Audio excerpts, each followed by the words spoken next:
Unsa man na, sir? Cervical? Unsa capital? Here. Cervical extension or neck extension. Sa kada, uy. So, Balikan ang capital, sir. Unsa capital? cervical Okay, so if we're going to have a combined capital and cervical flexion, you're going to have more range of motion.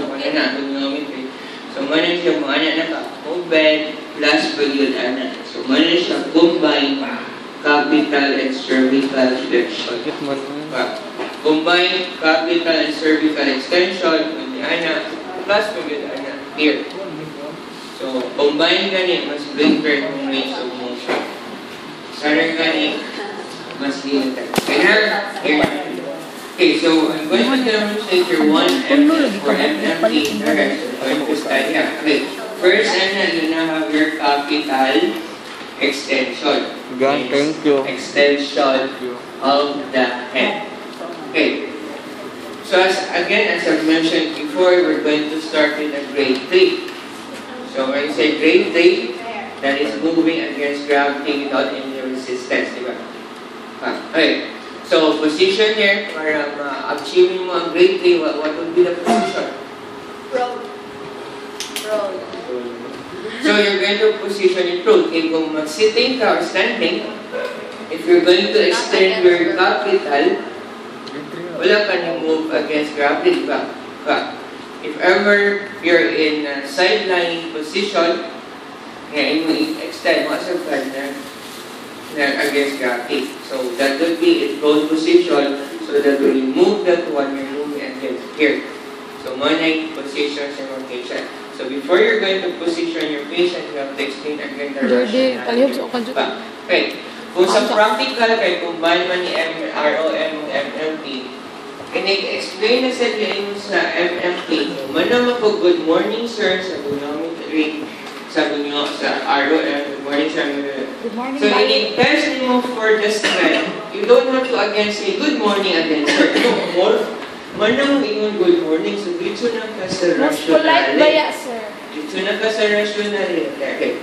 So sir, since we finished on measuring the extent and how you move your head and neck, so now, sir, we're going to continue. So, sir, now we're going to test for the strength of your muscle, sir, to determine if ever there any weakness of your muscle.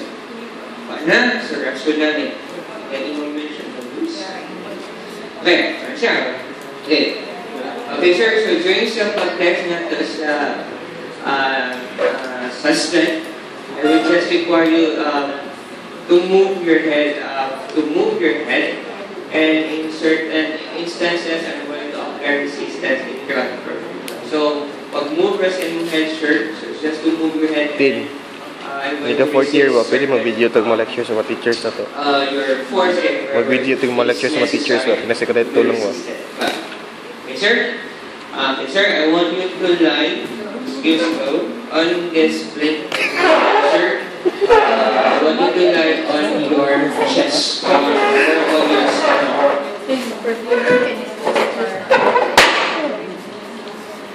Ang shoes Ano gawa? Uy, wala na nakita. Ang shoes, uy. Iposa na. Iposa na. AJ. Iposa na ginatay. Alang. Musawan guys ako. Okay, so you're going to move. Okay sir, I want you to further move here. The arms at the side. Okay.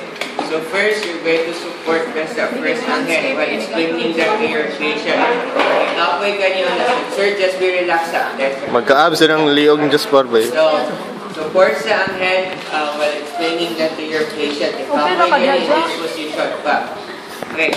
So sir, what I would want you to do, sir, is that I would want you to move your head going up without instruction. Okay, sir, I want you to move your head going up without moving your neck, sir. So try to look, sir, towards dito, sir, dito mga window. So sir, try to look towards that window without lifting your neck. Sir, after the count of 3, I want you to move. So, kaning hands still support na. Kaning hands yung po niya siya. Open. So, after the count of 3, 1, 2, 3, can move. Okay, there. There na. Look siya. So, you have no grade 3. Kung i-assess, relax ka. Relax ka. Kung mong i-assess, kaya niya ang full range of motion. Diba? For available RFs. Therefore, you proceed to 4 or 5 here. Kaya man niya. Ano? So, I'm going to do first the brake test. Brake test ako i-demonstrate ha. But it's up to you to decide sa practical kung sa inyo use. Depende kung ang teacher mo decide, so follow sa teacher. But if mo yung teacher kung mo decide, so it's up to you whether you want a brake test or active assistive. Okay. So, let's just say brake test. Okay, sir? So, you have to stabilize here sa imong upper trunk. There, okay, or shoulder. Okay, sir? Assume na to, but don't greatly ha. Okay, sir, I want you to move your head towards the ceiling and try to look at it without lifting your neck. Okay, move. Nag-always upan Okay, there. Okay, sir? Kaya naman yan. Pwede na ka dito na yung Okay, sir? Hold in that position, your hand. Don't let me push your head down towards the ground. And your hand is still supporting. Yeah? Okay, hold. After the count, sir. 1, 2, 3. Okay, hold. There. Okay, relax. So that is grade 4. And minimum daw i-apply. So take note mo. Ano mo na break ang iyang strength Grade here. 5 postal. So na-break pa doon yung mga move niya ang iyang head. Pag move mo, pag-apply yung force, so you go back to grade 3. Nakajiyam? Okay. So kaya niya mag-grade 4, so proceed to grade 5. Okay, sir. Now, I still would want you to move in that same motion. I'm going to still apply my hand. Ano, kuha kong instruction. I'm going to apply my hand at the back of the head and I'm going to push your head down towards the ground. But now, sir, there will be more or greater force on my hand, so you have to resist much greater force. Okay, sir? Go, Jack. Okay, sir. Okay, move your head again. Move your head again. Okay, sir. Hold, sir, with a greater force. I'm going to apply now. After counting 1, 2, 3, okay, hold. Okay.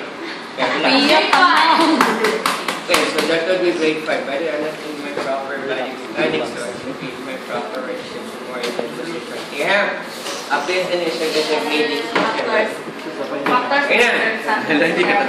Okay na. Okay. So, if ever active resistive test, ato na yung iwasan for 4 or 5. Kailangan natin this position, active resistive test. So, what we're going to do, let's say, kaya niya ang grade 3. So, balik ka sa starting position. Okay, now, sir, I still would want you to move, but now, I'm going to place my hand. So, I'm going to oppose or resist your force. And you just have to move against my hand as much as you can. Remember, with your efforts or with your force. Okay, sir? After the count of 3, I want you to again move your head against my hand. 1, 2, 3, and move. Okay, there. Try to find. So you have here, remember, minimum to tomorrow, so that would be grade 4. So you now proceed to grade 5. Remember, okay, sir?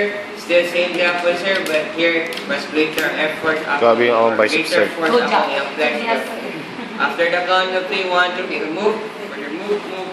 Uy, yan, nasliog ni Jack. Okay, next. So, that would now be grade 5. Kaya niya ang maximum or full available range of motion. Kung partial na gani, so you have to go back to grade 4. Naka-G. Sa active resistive ha, kung sa brake test ang difference na. Okay. So now, assume na ito, hawa niya na kaya ang grade 3. Partial ra. Okay. So, we're now going to proceed to grade 2. Grade 2 na. Assume na partial ang grade 3 sa grade 2. Okay, sir? I want you to lie on your back. Finally. Okay, move pa dito, sir. Move pa dito. Okay, there. Gana ang head. So, what you're going to instruct your patient, okay, sir? I would just want you to move your head or try to bend your head towards me without lifting your neck. So, move your head towards me. without lifting your head. Okay, sir? Third of 3, 1, 2, 3, move. Ano na siya? Here. But without lifting this one. Here. So kung imo yan na sa iyang motion, it's what? Gravity eliminated ang motion because it's part of the gravity. Here. Siya.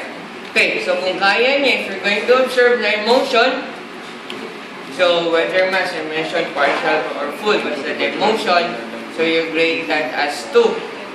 IG. Then if walay motion, dito na mo pag-click sa muscle here behind to my motion. As again the place, okay sir, once again try to move your or bend your head towards me. Okay, bend, then feel this one here. If ever na initone or nigahi siya, then you grade that as 1. There. Walay nigahi ng muscle, then you grade that as 0. Okay, clear. So that's your grading system now sa 1. Ina? Okay. Okay. So the rest of the